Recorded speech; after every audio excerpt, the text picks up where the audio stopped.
Благодарам, почитуван председателе. Имам 3 пратенички прашања и 3 пратенички прашања ќе ги поставам до министерот за одбрана.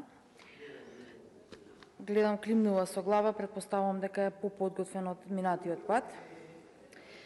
Министре Мисајловски, минатиот пат, како што напоменав, тоа беше на седницата на пратенички прашања која беше одржана на 30 април, точно пред 2 месеци од прилика, поставив пратеничко прашање за склучување на нов колективен договор.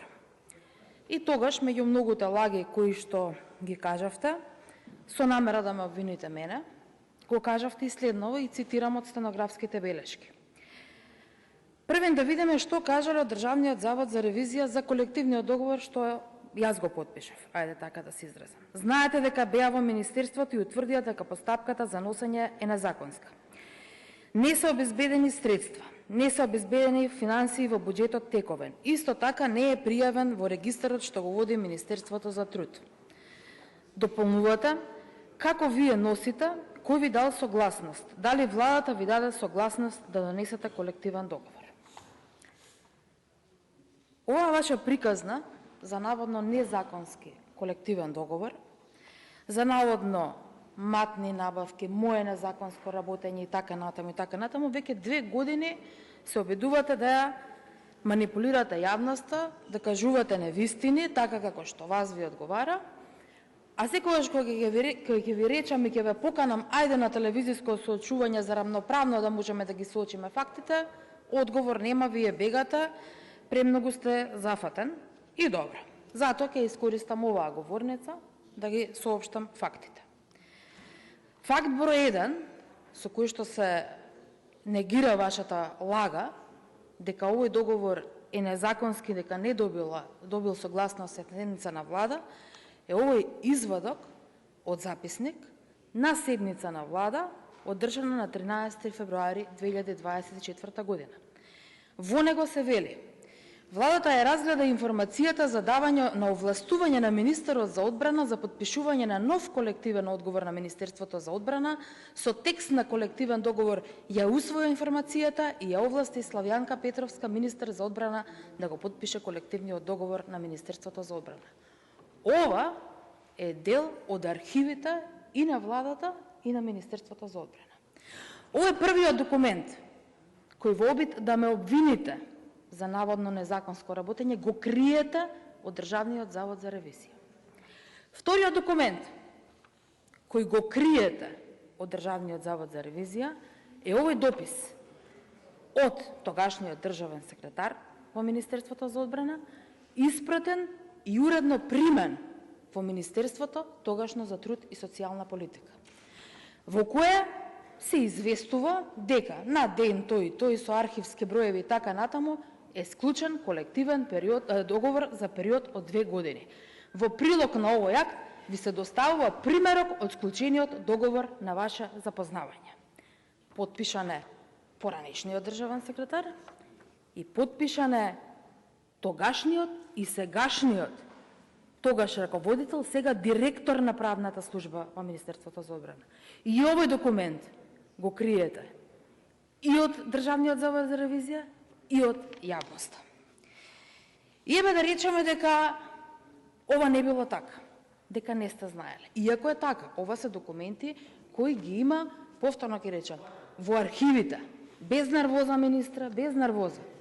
Затоа што ако е така, ќе треба да ги доставите вие сега со ваш писмо до Државниот завод за ревизија. Но, ако не е така, во случај ако не е така, на ден 6.4.2026 година, Министерството, подпишано од раководителот на секторот за поддршка министерот, тоа е човек кој што е најблиску до вас и од ваша најголема доверба, е дадено и подпишано издадено решение за, постапката е таква, за уважување на барањето за слободен пристап до информација, со кое барателот бара да му биде доставена копија од доказ дека колективниот договор е доставен за евиденција до Министерството за труд и социјална политика. Барањето, како што реков, се уважува и се дава следниот одговор. Во врска со прашато барање, дали примерок од колективниот договор за вработените во Министерството за одбрана, објавен и така натаму, ве известуваме дека Министерството за одбрана не поседува таков доказ. Имено, во членот 231 од Законот за работни односи е предвидено дека до Министерството за труд се доставува известување за склучен колективен договор, а не и примерок. Исто така, во наведениот член не постои обврска дека работодавачот, во конкретниот случај Министерството за одбрана, има обврска да достави известување до Министерството за труд за склучен колективен договор.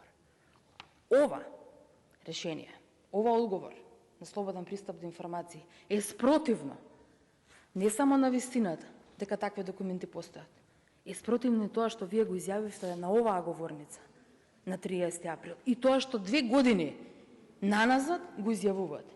И сега имаме проблем. Или вашиот шеф на кабинет не слуша што му зборува министерот, или вие некој вас ви подместува документи, или вие свесно ги криете. Што е вистината? Барам одговор од вас. Тоа е моето прво пратеничко прашање. Второто пратеничко прашање е исто така дел од обвинувањата дека кога сте дошли и вие во Министерството, буџетот бил блокиран. Речено вака, едноставно. Дека сум го заглавила јас Министерството, дека сум склучувала договори за кои што немало пари и така натаму, па дури сум ја довела во опасност и борбената готовност на државата. Ако е така, зошто во 2025 година и во 2026 година со ребалансите на буџетот на Министерството за одбрана му се скратени повеќе од 20 милиони евра? Па министерство што нема пари, како ќе му кратат ако имате превземена обврска? Зашто вие сте го дозволиле тоа? Тоа е моето второ прашање. И третото прашање, од кое бегате, е зошто 2 години во Министерството за одбрана платите не се поместени? Зборувам за основната плата. И не само што не се поместени. Оваа година во ребалансот, барем тој што го добивме ние, не знам дали сте консултиран во делот на Министерството за одбрана, на ставката за плати и надоместоци се намалува за повеќе од 10 милиони денари. За сметка на тоа, ставката за договорни услуги се зголемува за повеќе од 40 милиони денари. Сега што ви е приоритет?